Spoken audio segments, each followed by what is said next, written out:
बुलाया हमें ब्लेसिंग्स देने के लिए। जैसे जेठा अंकल ने कहा, हम यहाँ अपनी मर्जी से नहीं आते हैं, गुरुजी के बुलावे पे आते हैं। So once again thank you Guruji for calling us and giving us so many blessings. हम गुरुजी के साथ जुड़ते हैं, इसका मतलब ये नहीं संगत जी कि हमें प्रॉब्लम्स नहीं आएंगी। प्रॉब्लम्स आती हैं, गुरुजी इतनी स्मूथली उनको क्लियर कर देते हैं कि हमें पता ही नहीं चलता कब क्या हुआ।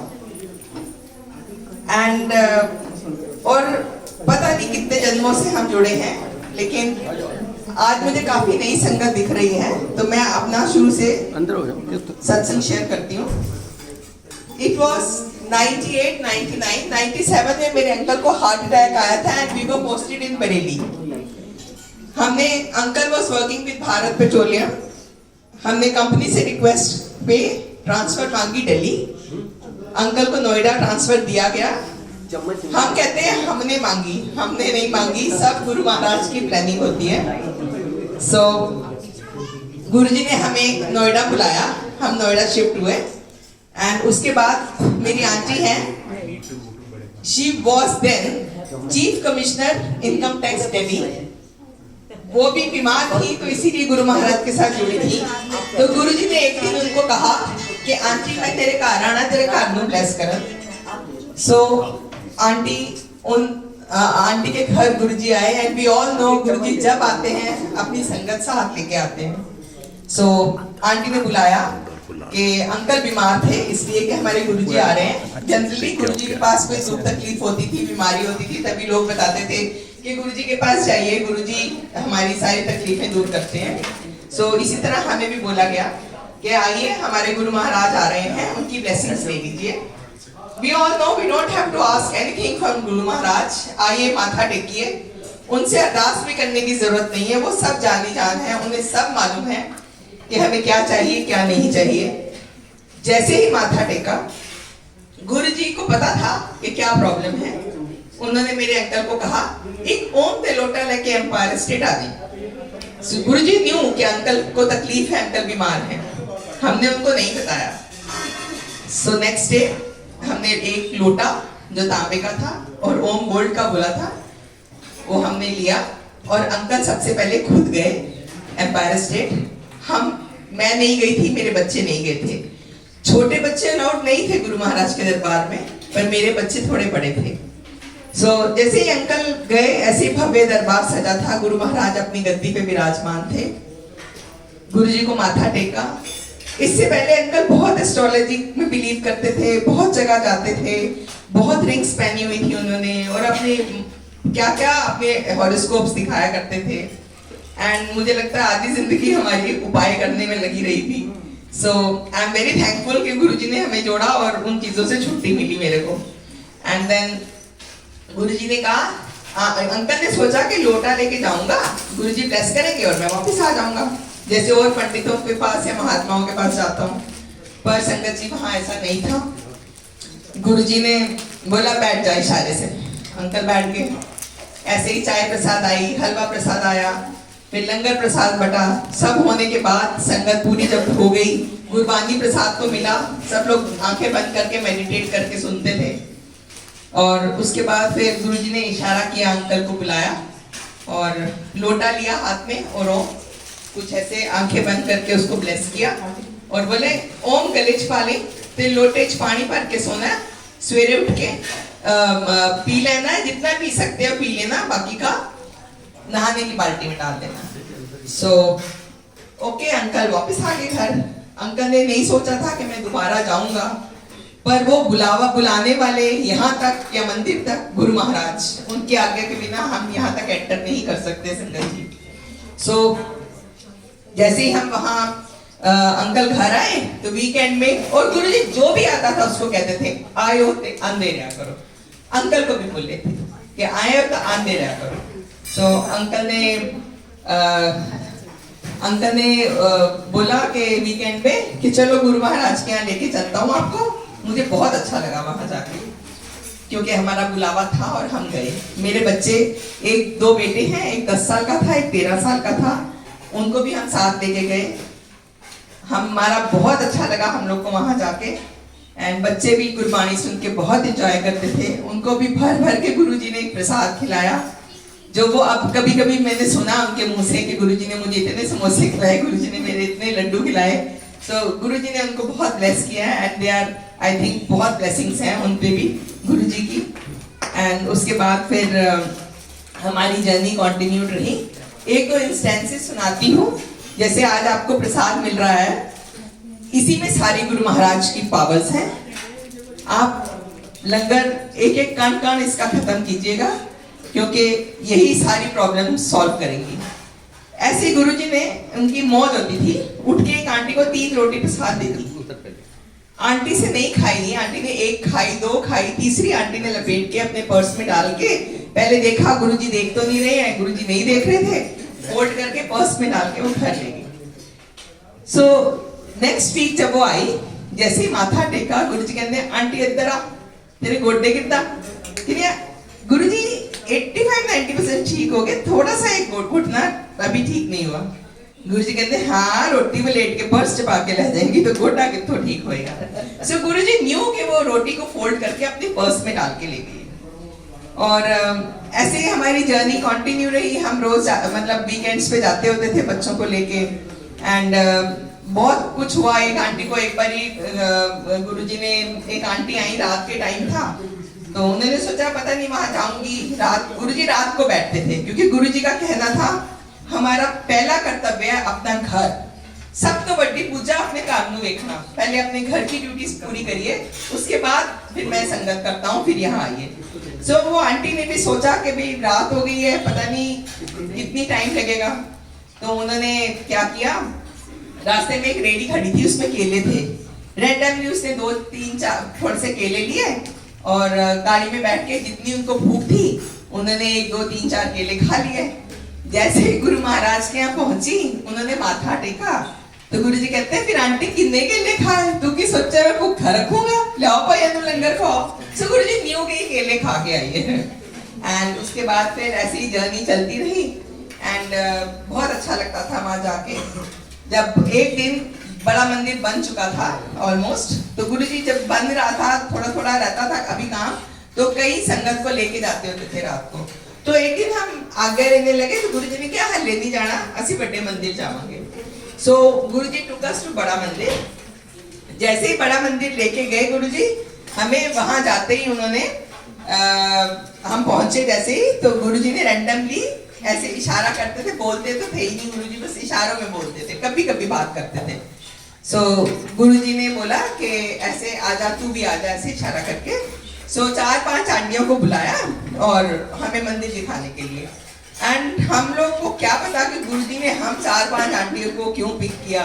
मे बी जिस प्रॉब्लम से मैं गुजरी वो आंटियों को भी हुआ होगा सेम। उन दिनों कोई फोन्स नहीं थे allowed, there was no interaction, कोई एक दूसरे को नहीं जानता था ऐसे नाम से या उससे, सिर्फ इतना पता होता था कि गुरु महाराज की संगत है और गुरुजी के दरबार में आती है।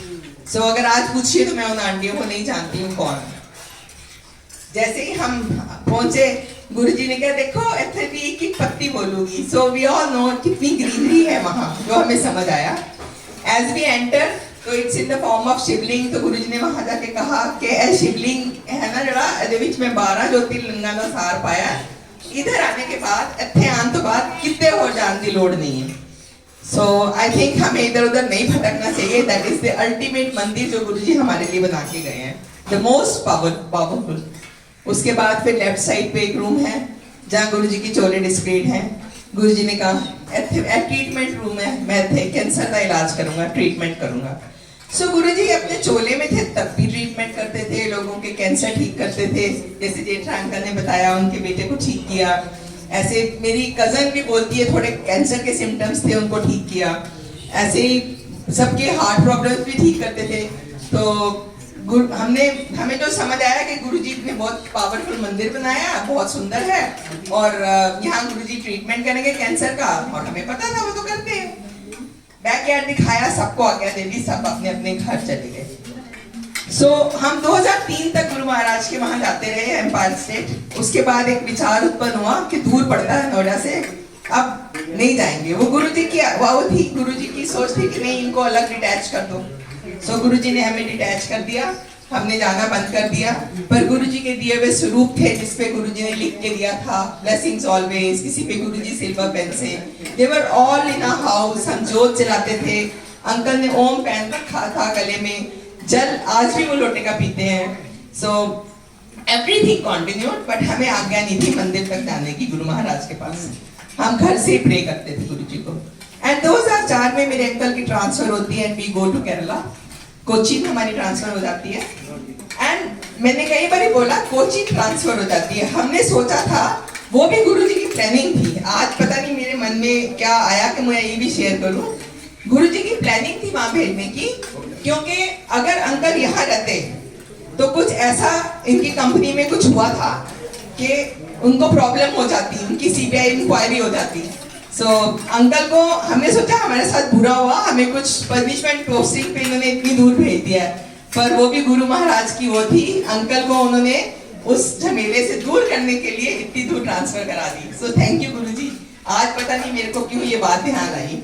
उसके बाद 2007 में पता चला गुरु महाराज ने चोला छोड़ दिया, बुलावा नहीं आया, सॉरी हम नहीं गए। उसके बाद वी कम बैक, 2009 में दोबारा हमारी ट्रांसफर हुई and my uncle again comes back to Noida. दोबारा ट्रांसफर होती है नॉर्थ में, और इस बार हम ये डिसाइड करते हैं कि हम गुड़गांव शिफ्ट करेंगे और अंकल गुड़गांव से रोज ऑफिस जाएंगे नोएडा, क्योंकि गुड़गांव में हम तब घर बना के गए थे यहाँ पे अपना। And now we shift to Gurgaon.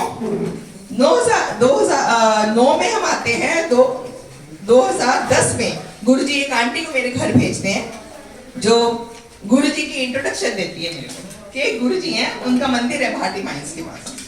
So I was मैं हंस पड़ी, मैं गुरुजी की फोटो पड़ी थी मंदिर में, मैं उठा के लाई, मैंने कहा ये गुरुजी। शी सेज हाँ, how do you know him. बस मैंने गुरुजी के दरबार के बारे में वहाँ की बहुत बातें शुरू कर दी। हमारा सत्संग स्टार्ट हो गया और हम पूरी दोपहर बीत गई, मैं उसको सुनाती रही और वो सुनती रही। And then I requested her कि प्लीज मेरे को तो गुरु महाराज के मंदिर ले जाएगी, since she had started going to Guruji के बड़ा मंदिर। So she was a media, जैसे मुझे वापस मंदिर तक पहुंचाने के लिए गुरुजी ने उसको मेरे पास भेजा। एंड आई बिलीव कि गुरुजी ने कहा आंटी उन वापस आ जा, तेन मेरी लोड़ है। सो 2010 में मैं जाती हूँ और 2012 में सितंबर में मेरे को 4th स्टेज कैंसर डिटेक्ट हुआ। It was an ovarian cancer which was spread all over my body, पूरे लंग्स और लिवर इफेक्टेड थे। It was 4th stage and doctors ने जवाब दे दिया था कि 6 महीने से ज्यादा आप नहीं जिएंगे। एंड पर वो विश्वास, वो सरेंडर तब तक इतना हो चुका था, मैंने कहा मुझे कुछ नहीं होगा, मेरे गुरु महाराज मेरे साथ हैं। गुरुजी बिल्कुल ठीक ठाक निकलूंगी मैं। सो मेरी कीमोथेरेपी स्टार्ट हुई, मेरे को बहुत स्ट्रॉन्ग कीमो दी जाती थी। After every chemo I would go to Guru Maharaj मंदिर। जैसे आपको लंगर मिला, वहाँ भी लंगर प्रसाद मिलता है, मैं उसको बहुत जुडिशियसली खाती थी। I was not suppose to eat chutneys and achars and salads, पर मैं तो खाती थी। मैं कहती थी तो मेरे गुरु महाराज का अमृत प्रसाद है। एंड मैं वहाँ जरूर माथा टेकती थी जहाँ गुरुजी ने मेरे को बोला था। अब मेरे को समझ आया कि इतने साल पहले गुरुजी ने क्यों कहा था इससे मैं कैंसर का इलाज करूंगा। सो गुरुजी ने हमें, उनको पहले से ही पता था, वो तो जान ही जानते हैं कि इनको कैंसर होने होगा। सो उसके बाद 3 महीने की कीमोथेरेपी के बाद जब मेरा पेट स्कैन हुआ संगत जी, डॉक्टर्स ने मुझे कहा ma'am please don't change your clothes. मैंने कपड़े चेंज नहीं किए, तो फिर उन्होंने कहा we want to retest you. उन्होंने दोबारा मेरे को मशीन्स में डाला, फिर मेरा पेट स्कैन हुआ। एंड देवर अंदर बाहर बहुत परेशान डॉक्टर्स घूम रहे थे। हमने सोचा पता नहीं क्या हो गया, क्यों इतने परेशान हैं। पर जब पूछा तो डॉक्टर्स ने कहा जो 3 महीने पहले 4th स्टेज कैंसर था, पूरी बॉडी में फैल चुका था, हमें एक भी कैंसर सेल आपकी बॉडी में दिख नहीं रहा है। सो ये है गुरु महाराज। 3 महीने की कीमोथेरेपी और मेरे को प्रसाद खिला के उन्होंने मेरा कैंसर गायब कर दिया। गुरुजी हैं तो कुछ भी पॉसिबल है, गुरुजी कुछ भी कर सकते हैं। एंड उसके बाद लेकिन एज पर मेडिकल साइंस उन्होंने अपने कोर्स पूरा किया। 1 महीने की गैप में मेरी सर्जरी हुई बहुत बड़ी। उसके बाद फिर मेरा 3 महीने और कीमोथेरेपी दिया मेरे को। My last chemo was July 2013 and उसके बाद मेरे quarterly, 6 monthly, then yearly, then 1.5 years में टेस्ट होते रहे। एंड 2018 में मेरा लास्ट पेट स्कैन हुआ था। उसके बाद डॉक्टर्स ने मेरे को कैंसर फ्री डिक्लेयर कर दिया and I am performing all my duties and I am standing in front of you. And मेरे अंकल बहुत बीमार थे, हम तब गए थे, वो अभी भी बीमार है। डॉक्टर्स ने उनको बोल दिया है, बस गुरुजी पे छोड़ दिया। गुरुजी को बोला गुरुजी हम तुसी देख लो, डॉक्टर्स तो उनके भी इलाज करके हार चुके हैं, अब गुरु महाराज है तो सब कुछ पॉसिबल है। गुरुजी उनको देख रहे हैं एंड मेरे uncle I think he is far better than a month before. And Guruji उनको जितनी लाइफ दी है उनके ऊपर छोड़ दिए। बस आप भी सब कुछ भी प्रॉब्लम हो गुरुजी से बात करिए, गुरुजी पे छोड़ दीजिए। गुरुजी कुछ भी कर सकते हैं। गुरुजी हैं तो सब कुछ पॉसिबल है। गुरुजी सब पे अपनी कृपा बनाए। जय गुरुजी, शुक्राना गुरुजी।